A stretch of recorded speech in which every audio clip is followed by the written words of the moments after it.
Hello survivors and welcome to another Walking Dead Road to Survival video, and in this video we're going to be taking a first look at Gold Mythic Hina, who is going to be an advanced token wheel character coming to RTS. Now visually we've had a Hina in the past. I believe it was in the 6-star era. She was a strong character.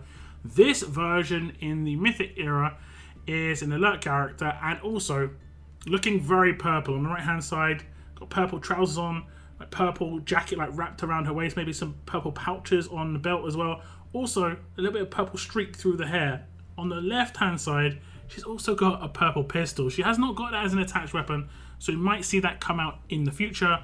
We'll have to wait and see. In the art it looks like she's kind of like defending a group of people against a baddie. It doesn't look like a walker. And now if we check out her stats at level 1440, limit break 3, she has got 17,554 attack, 35,110 defense, and also 35,110 HP. She's an elite character. She's going to be a tank role, and she's going to be a Gold Mythic character, and she's going to be joining the Road to Survival Allegiance. It is also worth noting that her combined stats are the highest of any Mythic character by quite a margin, not by just a couple of hundred, but by thousands. So it looks like potentially there could be a stat boost coming for Mythic characters going forward. Remember, I do get characters a little bit earlier, and sometimes this isn't 100% set in stone, but this is quite significant, so I thought I'd bring it to your attention. She's got quite a big boost in stats compared to previously released Mythic characters. Now first up we're going to check out Hina's Adrenaline Rush, and it's called Hurt and Burn. It's a 66 AP cost rush. 5 teammates get Guardian Shield, deal 30% of this fighter's max HP as damage to one enemy. If that enemy has a positive status effect, one other enemy gets 30% of this fighter's defense as burn damage for 2 turns. So it's going to be pretty significant damage overall, but the 5 Guardian Shields is kind of crazy. If this pops off, 66 AP is quite slow. It's not like the 55 AP rushes, which are going to go off much more, quickly.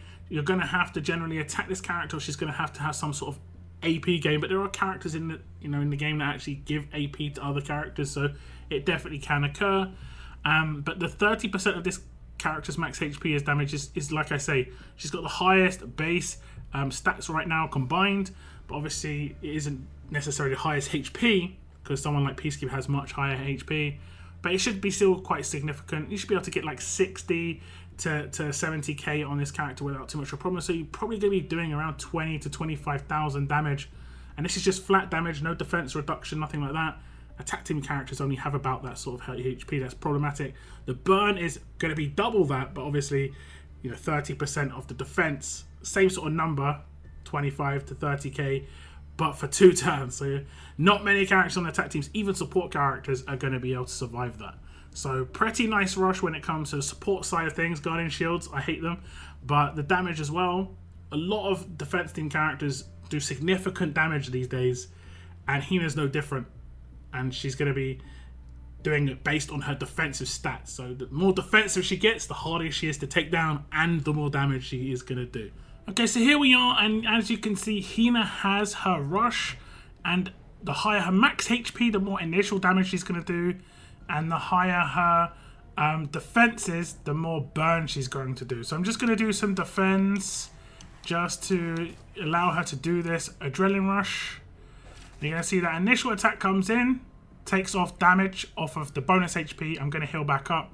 And then we have a burn somewhere, 15,000. It's just based off of the stats. The higher you get those stats, the better. She's just got her base weapon right now, so she hasn't even got the 40% plus buffs that she's going to have on HP and defense. But as you can see, the entire team has a Guardian Shield. You know what this does. It blocks damage, and it also blocks targeted effects. Like, this character should have just got confused, but he didn't because I dealt damage with that attack. Guardian Shields are the bane of my existence when it comes to this game, and she's going to be adding full team Guardian Shield whenever she gets that Adrenaline Rush off. Now if we look at the upgrades on Hina's Adrenaline Rush, you can see at grade 2 she gets plus 10% damage. That's going to be to her initial hit, so it's going to go from 20% up to 30%. At grade 4 it's going to get an upgrade where 3 teammates get a Guardian Shield. At limit break 1 we're going to get another upgrade where if that enemy has a positive status effect, One other enemy gets 30% of this fighter's defense as burn damage for 2 turns. And then at limit break 3, she gets +2 Guardian Shields, making it 5 Guardian Shields when she does her Adrenaline Rush. So herself and all of her teammates in raid situation will always get Guardian Shields. On road maps where there's 6 characters, there will be that missing character, but this character is mainly a defense team character. Let's be honest, it's going to be a tanky defense team character dealing quite good damage off of those tanky stats. And this rush is really, really like crazy powerful. When it comes to the Guardian Shields, primarily, that rush going off really early on in the fight is going to slow it down so massively. Guardian Shields being consistently going off like this, you've seen what it's like with the War Towers. If Guardian Shields are up early on in the fight, it just slows everything down. Obviously, this isn't going to be too early, but this is a character you're going to have to be mindful of rushing when there are already other characters in teams that you're already mindful of them rushing. And the stats on this character is going to be higher than any other character that exists, so it's going to be even harder to take them out. Very, very problematic rush if it goes off, not just because of the Guardian Shields, but also because of the damage that it can potentially do and the burn that it can lay down as well. What attack team doesn't use positive effects? It's generally going to always land on someone who has a positive effect, so pretty much always that burn's going to happen, and it's going to be crazy number as well. 30% of this character's HP and 30% of this character's defense. Now remember, the defense side of things can be altered. If someone gets like 50% defense buff, suddenly that burn's going to go really high, and as she's an alert character, she could definitely fit in a team where there's going to be alert buffs, so on and so forth. So yeah, very powerful rush. Did I mention how much I hate Guardian Shields? But yeah, very powerful rush indeed. Now next up we have Hina's signature move, and it is called Tanky Tag Team. Has got an initial cooldown of turn 1 and cooldown of 1 turn, number of uses unlimited. This fighter and a teammate get pain split for 2 turns and a Guardian Shield. While battling on the defense team, deal damage equal to 10% of this fighter's max HP and defense for each living tank roll teammate. So that is potentially crazy. Let's just pretend her defense and HP were exactly the same. That would effectively be 20% of her defense and HP combined, and then it goes up by 20% of that stat each tank roll teammate that she has in the team. Now because Hina is a tank herself, it will always be that 10 plus 10% of HP in defense, but the more tanks you put in her team, so if you put another 2 tanks in, it's going to be 30% of her HP, 30% of her defense as a single hit, and that is going to be potentially crazy. Again, you're looking at potentially like a 40,000 damage hit plus without too much of a problem. 60k stats on this character is not going to be too much of a problem at all, just because of the fact that she's got high base stats. Obviously, you're going to go for a tanky weapon. Maybe the leader skill is very tanky as well. I can see this being a very big hit off of turn 1 to, yeah, very, very powerful when it comes to the signature move. The pain split generally isn't amazing, but all these defense team characters are so tanky right now that it's always going to work properly. You know, once upon a time, there was always like, oh, that missing weak link in your defense team. If it linked with them, it was problematic. Now it's going to be better. Everyone's tanky. Also, the Guardian Shield's coming down on turn 1 again. Did I mention? I hate Guardian Shields. Yeah, so this is going to be very problematic as well. And like I say, turn 1, every other turn as well, it can pop. This is going to be going off non-stop. Guardian Shields are going to be absolutely everywhere in teams with Hina in. Okay, so here we are on turn 1, and we are going to just defend on Ghost. And right now, we only have 1 tank on this defense team. I'll show you what it's like with 5. And her signature move will come out. It'll do damage to 1 character based on 1 tank being alive. So it'll be 10% of her HP plus 10% of her defense to 1 character. You can see that she's got the pain split, and it has gone to Pamela. This is because pain split always pain splits with the character with the highest HP. And I used an S-class character and like a 4-star character here just to show you this in a bit more obvious way. And obviously the 2 characters that got the pain split have a Guardian Shield. Pretty straightforward. But let's see it with a full tank team, just so you can sort of see the damage difference. Okay, so here we are against a full tank team. If I hit the defend action, she'll do her hit this time around and hit for 44,000 damage. I think initially she hit for like 8,000. So full tank team, you're basically doing 5 times the damage, pretty much as simple as that. So the more tanks, the merrier for Hina. And obviously you can see the Guardian Shield went to the character with the highest HP. As you can see, Rick has the highest HP. You can see that by the fact that the red bar has the most like little HP bits. And he also gets the Guardian Shield as well. I chose Mythic characters here that didn't have too much going on in the first turn, so it was a bit easier to see basically what was happening. Now, if we look at the upgrades here on the signature move, you can see at grade 3, it gets -1 to starting cooldown. So it goes from a 2-turn starting cooldown down to a 1-turn starting cooldown. At grade 5, it gets -1 to cooldown. So it goes from a 2-turn cooldown down to a 1-turn cooldown.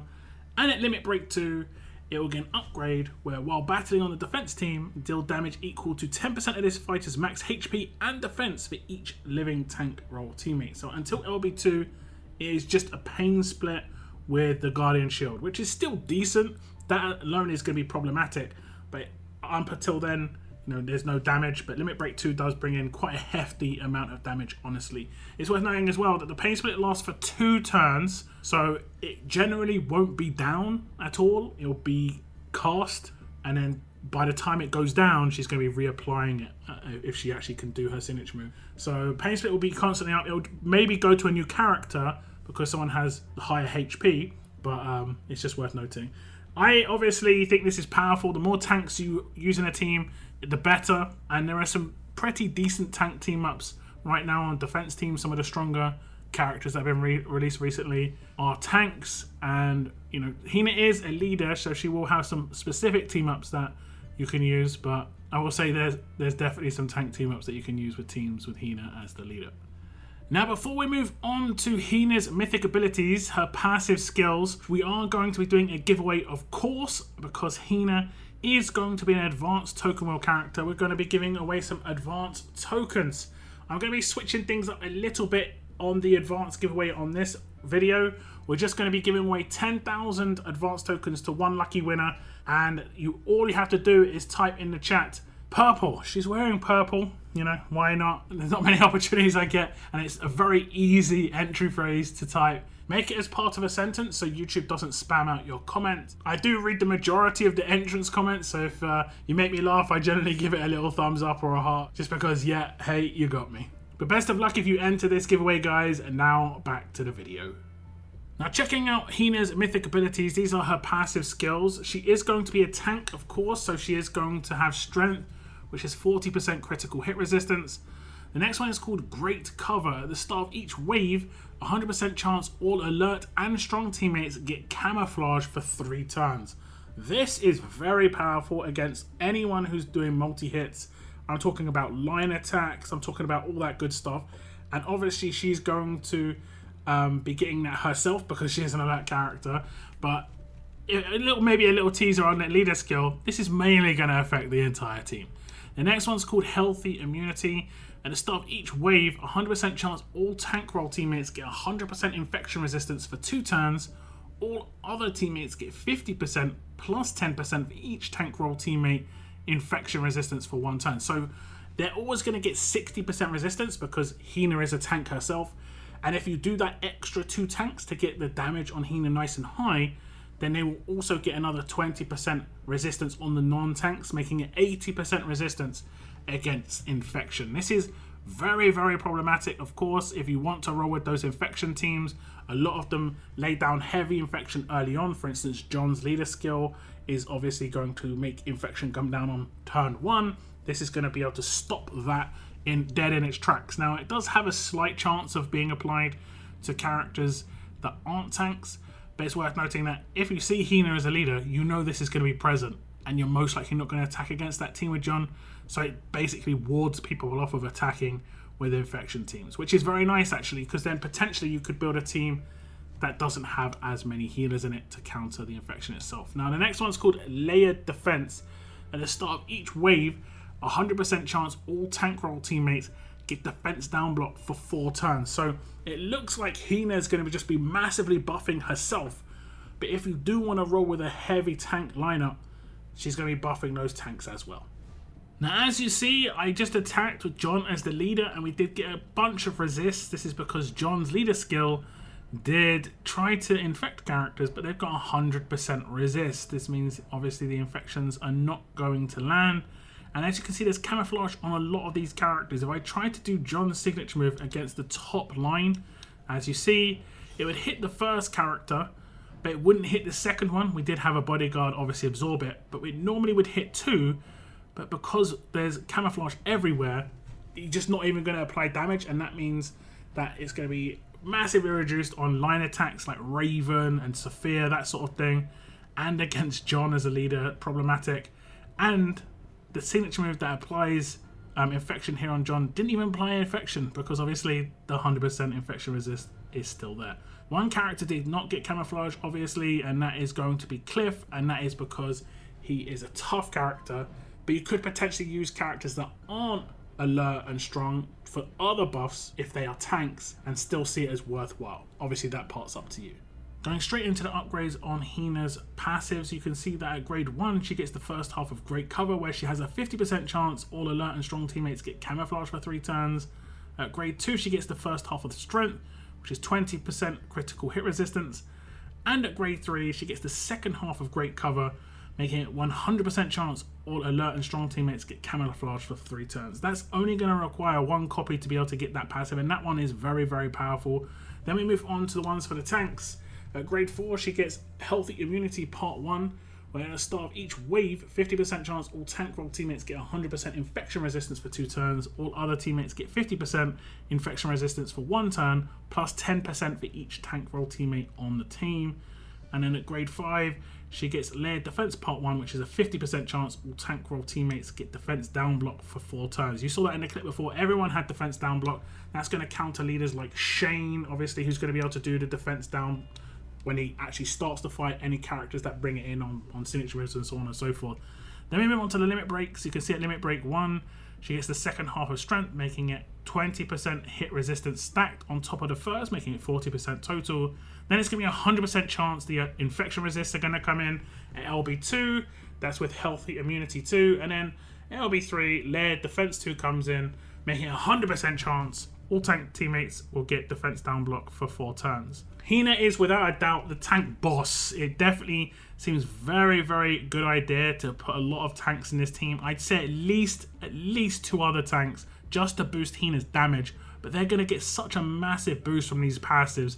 Now remember, Hina gets these boosts all the time regardless for herself, so you could kind of just see these as self buffs, and they are nice as self buffs, but the fact that she also does them to other characters based on their role or based on their trait is also very nice indeed. The camouflage, I think, is going to be quite heavily underrated. It's going to also be massively problematic when you have a team that has got lots of Guardian shields all over it, plus also got camouflage. It's like extra things to deal with. The Guardian shields are going to sap up some attacks, and then even when you get the attacks off, it's going to be all single target. I think this is going to be very frustrating indeed. Now you might have seen it already, but Hina is going to be a leader, and she has got a leader skill that does 2 separate buffs. All alert teammates get 50% defense, and all strong teammates get 50% HP. So she is going to be a strong alert leader, and one of her passives is strong alert. I think most people will be kind of used to this and understand that, you know, the strong alert based teams.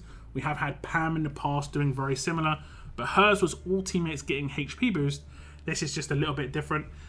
I don't mind this kind of like split on the actual defense leader skill.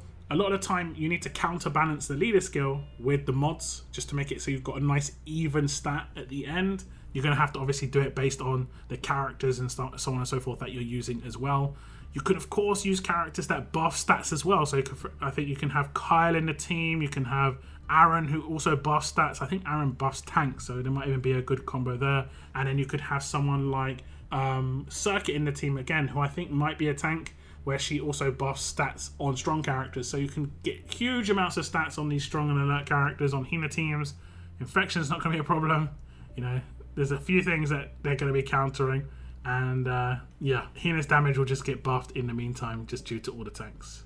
Now, Hina does not have an attached weapon, but visually on the left-hand side, we can see a weapon. And it does look really nice. We could potentially see that come out in the future. League store reset, battle pass, that sort of thing. We'll have to wait and see what happens. It's very purple. It's very purple. I do like it indeed. Looks like a Glock or something like that, but it's a very nice looking pistol. I'll have to wait and see what happens there. But when it comes to the default weapon, Alert aren't short on defense team weapons. She can pretty much hold whatever you want. She could hold that absolute defense weapon if you wanted. If you wanted her to be attacked, you could hold a weapon that was a bit more open to her being attacked. But there's like 60% absolute defense. There's 60% stun weapons that were given out in events and so on and so forth. So it's not like Hina's going to be short on weapons by any stretch. So this was just a first look at Gold Mythic Hina, and like mentioned in the intro of the video, she does look to have boosted base stats. We'll see how it's going to be when the character is fully released into the game. It is quite a hefty boost indeed, and the first character coming out with a stats boost is going to be a defense character, making it very hard, even harder to take them down. Do give me your thoughts on Hina as a character, what your initial thoughts of the stat boosts and so on and so forth. If you want to enter the giveaway, best of luck. I want to thank you very much for tuning into this video, and as always, keep on surviving, guys. Keep on surviving.